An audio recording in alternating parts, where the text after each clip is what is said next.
فأما إن كان من المقربين meriwayatkan dari Nabi bahwa Nabi SAW membuka salatnya dengan Alhamdulillahi Rabbil Alamin. Dalam hadis riwayat Imam Al-Bukhari, Imam Muslim dari sahabat Anas bin Malik radhiyallahu taala anhu, dia mengatakan, "Shallaitu khalfa an-nabiy sallallahu alaihi wa ala alihi wasallam wa khalfa Abi Bakr wa Umar wa Utsman kanu yastaftihuna as-salata bilhamdillahi Rabbil Alamin."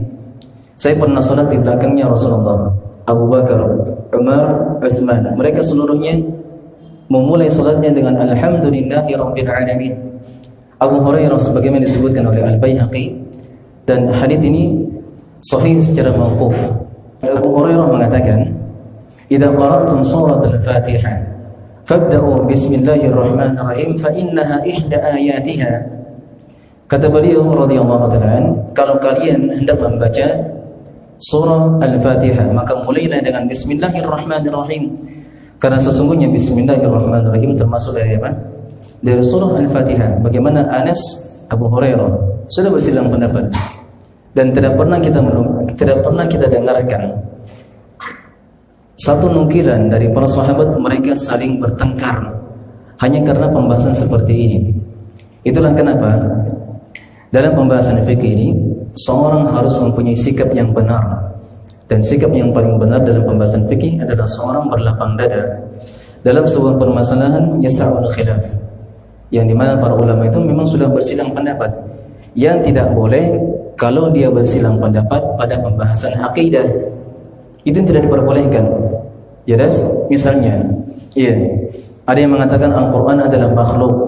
Ini jelas-jelas ucapannya ahlul bid'ah, ucapan yang menyesatkan, tidak boleh diikuti. Jangan ada yang mengatakan ini kan pembahasan seorang boleh bersilang pendapat. Tidak ada. Pembahasan yang seorang diperbolehkan boleh bersilang pendapat adalah pembahasan furu'iyah.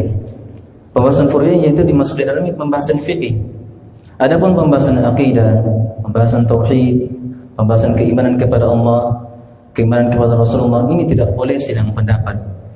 Oleh karenanya disebutkan oleh para ulama bahwasanya barang siapa yang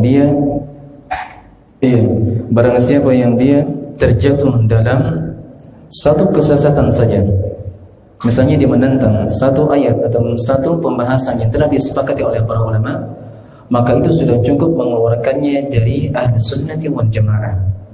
Saya ulangi, kalau ada seorang dia berpendapat dengan sebuah pendapat, ternyata pendapat ini betul-betul bertentangan dengan Al-Quran dan sunnah Rasulullah SAW, dan apalagi di pembahasan akidah, maka sudah cukup satu perkara ini mengeluarkannya dari ahli sunnati wal jamaah. Jadi misalnya tadi, kalau ada orang berpendapat Al-Quran adalah makhluk, dia tidak mengatakan bahwasanya Al-Quran adalah kalam Allah.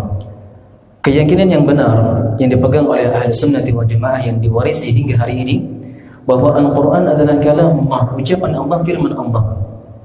Dan yang namanya ucapan Allah, firman Allah bukan makhluk, karena Al-Quran adalah sifatnya Allah, dan sifat itu mengikut kepada zat. Kalau zatnya bukan makhluk, maka sifatnya bukan makhluk juga.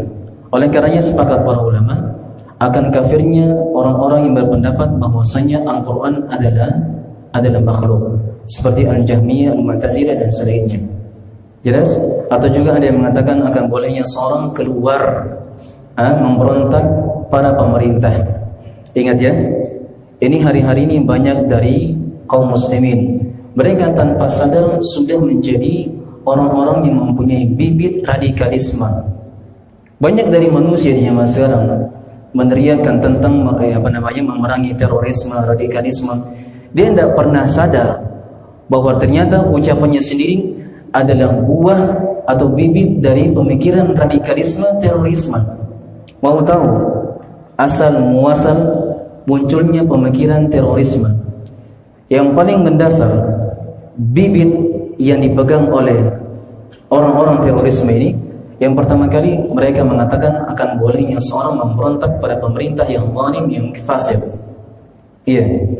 Jadi kalau seandainya ada seorang muslim berpendapat demikian, akan bolehnya seorang memberontak pemerintah yang muslim, yang zalim, maka sudah otomatis dia adalah manusia yang mempunyai pemikiran terorisme, radikalisme. Jadi jangan main mengklaim, jangan asal menuduh orang lain, oh ini setiap kali yang berjubah, yang berpeci, yang berjenggot adalah orang teroris atau radikalisme. Tidak semudah itu jamaah sekalian. Bahkan yang namanya radikalisme atau terorisme ini hanya berkaitan dengan pemahaman seorang. Kapan dia mempunyai pemahaman demikian, yaitu pemahaman akan bolehnya seorang memberontak pemerintah yang muslim, yang syah, yang zalim, maka hal tersebut sudah cukup mengeluarkannya dari Ahlus Sunnah wal Jamaah.